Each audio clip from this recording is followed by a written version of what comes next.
Well, we start in Manchester, where Bournemouth's Antoine Semenyo has been having his medical ahead of his move to Manchester City. Ben Ransom is at the Etihad Stadium for us. Ben, good afternoon. Remind us, what are the details of this move? Well, the details are that Manchester City are closing in on the signing of Antoine Semenyo for an initial fee of £62.5 million.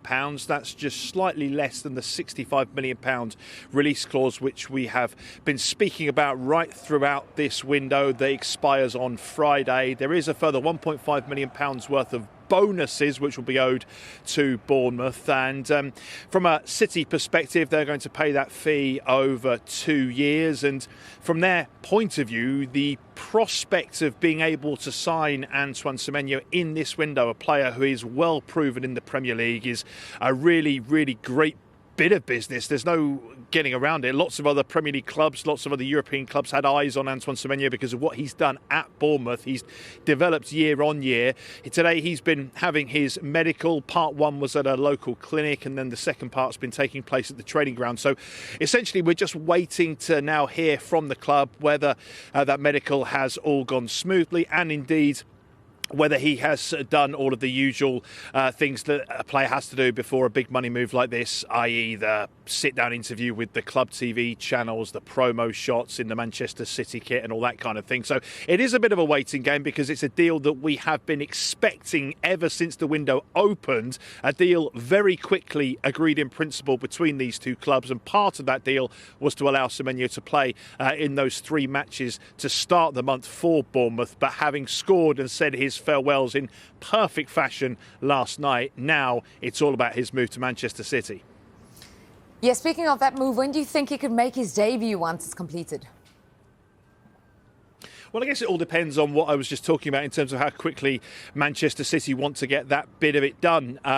Assuming all's going well, the normal circumstance would be for a Manchester City transfer, either an announcement when it's all completed today or maybe even tomorrow morning. But assuming that does happen before midday, then in theory he can train with the club tomorrow, and he could be in the squad for the weekend match here against Exeter City in the FA Cup. And you'd imagine, given the fact I was here for City's draw against Brighton, I was here for the draw against Chelsea, and when they suffered those injuries, particularly in defence, they are short on numbers. We got confirmation, didn't we, last night that Semenyo is going to be out for an extended period of time as well, one of the offensive wide players. Well, bringing Semenyo into the group would be a real benefit. So you'd imagine that Manchester City will want to get this done as quickly as possible so he can, in theory, make his debut in the FA Cup at the weekend. If they miss that deadline, of course, there's always the Carabao Cup semi-final against Newcastle on Tuesday night. The first Premier League game you'd imagine he'll be involved in will be the Manchester derby in a week's time. Well, Ben, you know, he has been the main man at Bournemouth, no doubt about that. What role do you think he'll play at City?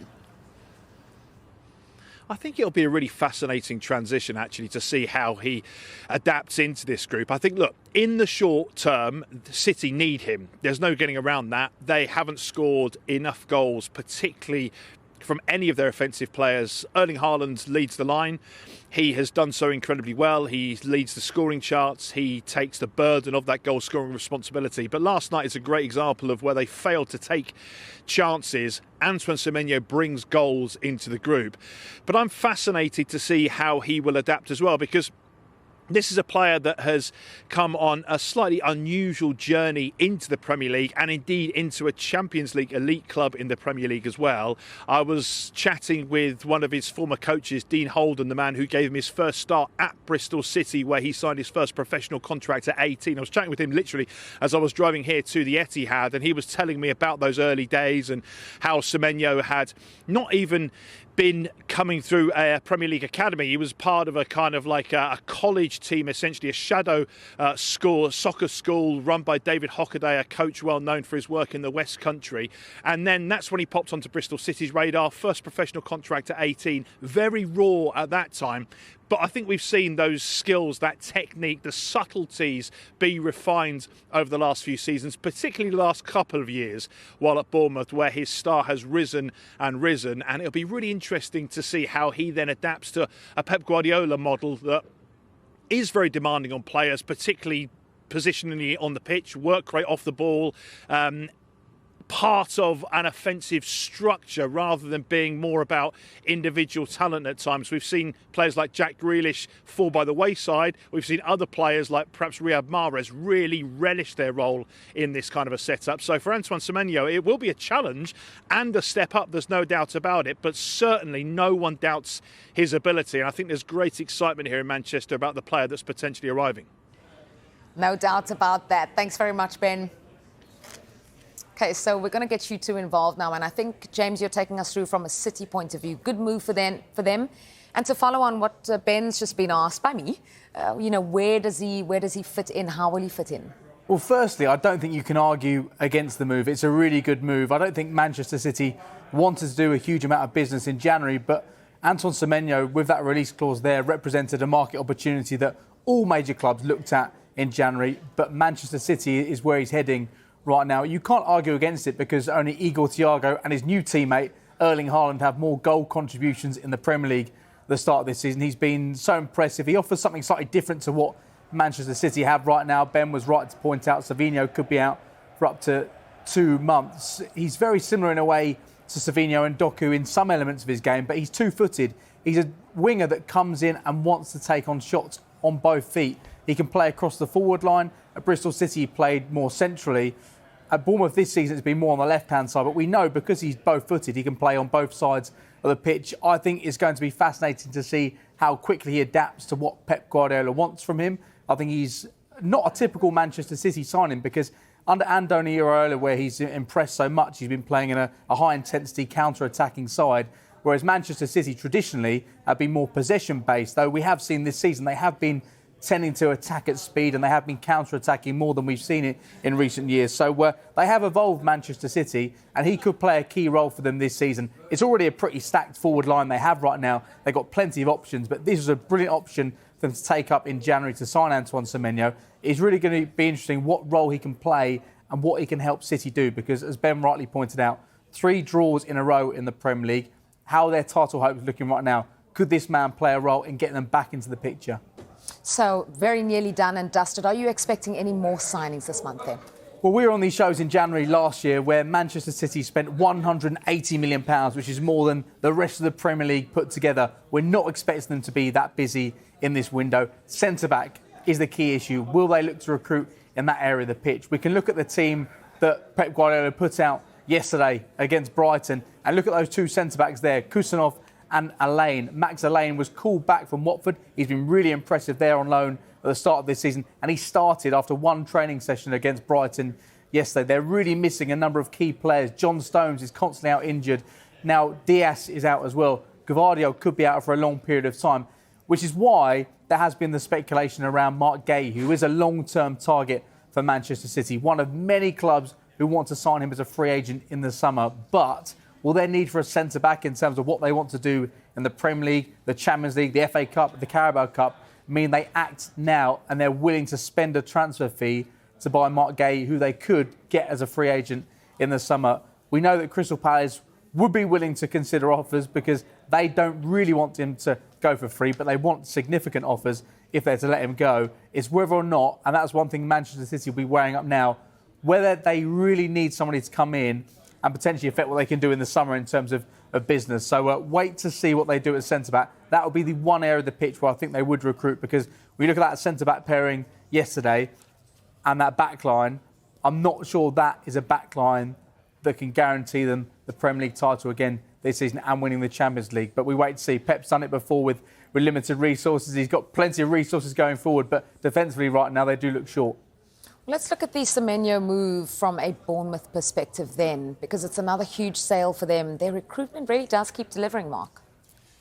It does keep delivering, but when they continue to sell players, the pressure then mounts on trying to replace them, and there aren't many oven-ready Premier League players out there in Europe that you can bring into the football club that can have the type of impact that Antoine Semenyo has had. You have to remember that his progression and trajectory has been one of progress season upon season. He's not been the complete finished product from the moment he walked through the door at from Bristol City. He has been someone that's worked on his game, worked with the coaching staff, continued to develop and improve, tweak the position, and then eventually he has become the main man. So that wasn't something that happened overnight. That was months and years of progression and work. And that's the key thing, that trying to find those players that can walk into Premier League sides and make an impact immediately is really difficult. And there are very few clubs that can do it. Of the £3.4 billion that was spent over the course of the summer, how many of those players have actually gone into their respective clubs and had the impact that the fans and the owners would have liked?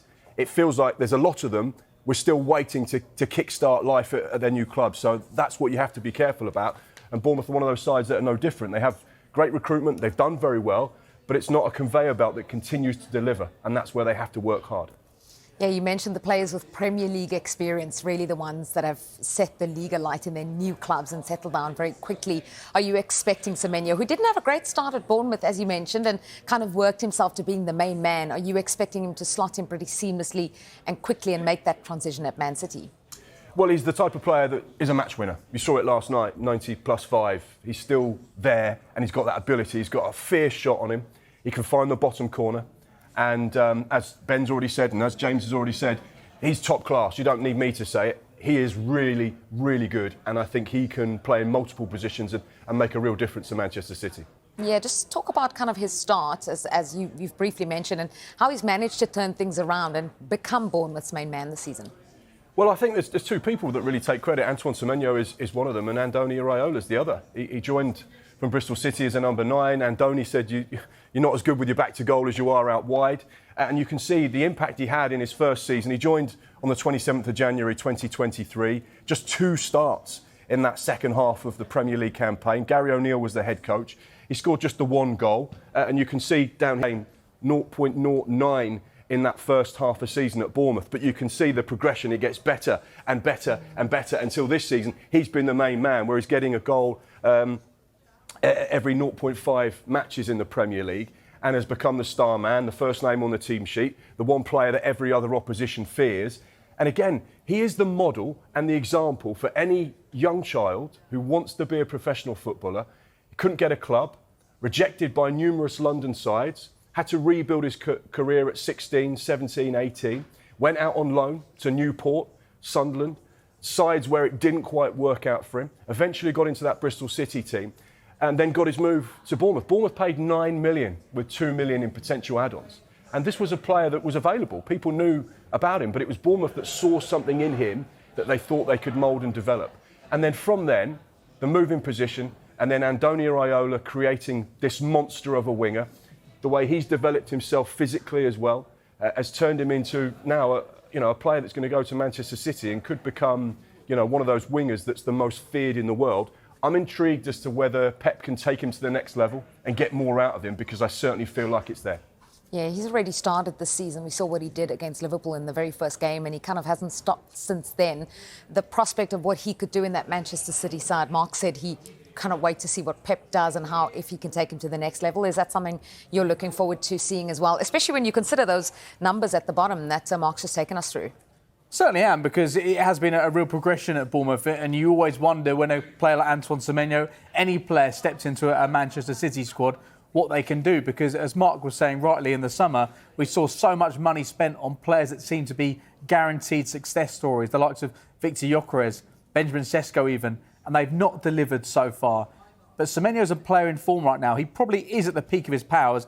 If Pep can get even more out of him, more tactical awareness, then that's something that could elevate his game even further. But I think he's got a great team he's coming into. There's players in form right now. I think he does offer something very different. And Mark said he's a match winner. There might just be 1 or 2 moments this season where he's required to do something special, and he has the ability to do that. One thing, he scores very, very late goals. He'll keep you in the game until the dying minutes. It's going to be fascinating to see where he fits in that team. Will he start on the left-hand side? Doku has been brilliant so far this season. Will he sometimes play centrally alongside Erling Haaland, perhaps? But I think the ability to be versatile and play across the forward line, someone in form, someone scoring goals right now, it's going to be really interesting to see how he gets on. And I think it pretty much says that Jack Grealish's time at Manchester City is over when you consider the options they now have there on the left-hand side. I tell you, the one thing about Antoine Semenyo is he's a great character, a great personality. He's friendly, he's warm, he's vibrant. He speaks to the kids when he turns up on match days. He engages with the young lads around the academy. He is the perfect professional off the pitch as well. He's a family man. His brother plays football as well. He's one of those guys who never says no to an autograph or a selfie. He's always friendly, and he's the heartbeat of that Bournemouth dressing room. And he'll be a huge miss, not just because of what he does on the pitch, but what he brings to the training ground as well. So Man City have got the perfect player. That, you know, in every sense, on and off the pitch, he ticks every box. So Antoine Semenyo said his farewells to Bournemouth in the perfect way last night by scoring the winner against Spurs, and is currently having his Manchester. Indumentaria, la Kings Limited Gold Edition. Solo hay 50 unidades de todos los equipos y también puede ser vuestra entrando en kingsleague.pro. Así que es los datos a tener en cuenta en cuanto a indumentarias.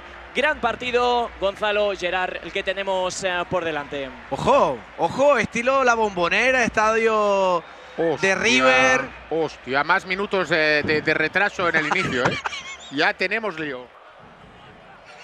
Lo llamó Edo, dibujando la parábola sobre la banda derecha, donde en el vértice del área aparece Nadir. ¡Nadir para adentro! ¡Gol! De Nadir Lua, que tiene una facilidad pasmosa. Encuentra a Pablo, qué balón para Nadir para el segundo. Se zafa de Cócera, es un golazo. ¡Es un golazo! Señoras, señores, bienvenidos al show de Nadir Lua. Pibe. El mejor. Vamos Haciendo espionaje, ¿eh? Vaya mierda dado, pibe. Va, ya te puedes ir a la cúpula a comer, va. Hay que salir Cócera para entregar hacia el centro. Se la regala Coy, le puede pegar Coy para adentro. Vaya chicha, nano. ¡Gol! De Porcinos Óscar Coy. Ah, pues sí. Tony, ¿tienes brazalete volante? Pero es que, señores, Pero te lo dije, hombre. Tenemos, comodín, ¿cómo lo usamos? Penalti. penalti. Venga, será penalti. Vamos, Cuni. Puede meter. Meter en el partido a Cuni. Jordi para adentro, qué golazo. ¡Guau! ¡Dios! ¡Gol! Eso, dale. Vamos con Nadir Lua y con Laura Vizcaíno. Pues sí, Nadir, 2 goles, victoria y a cuartos, enhorabuena. Sí, sabíamos que el partido iba a ser muy importante porque veníamos de una muy mala dinámica. El equipo ha estado bien, sufríamos defensivamente y creo que hemos estado muy juntitos. Y nada, primer objetivo cumplido. Os espera Science, rival complicado, imagino. Sí, empatamos contra ellos y en shootout Así perdimos. Ha quedado segundo por algo. Nada, concentración, confianza con nosotros mismos y intentar ganar para el sábado estar en el Wizzing. Os lo veremos mañana, mucha suerte.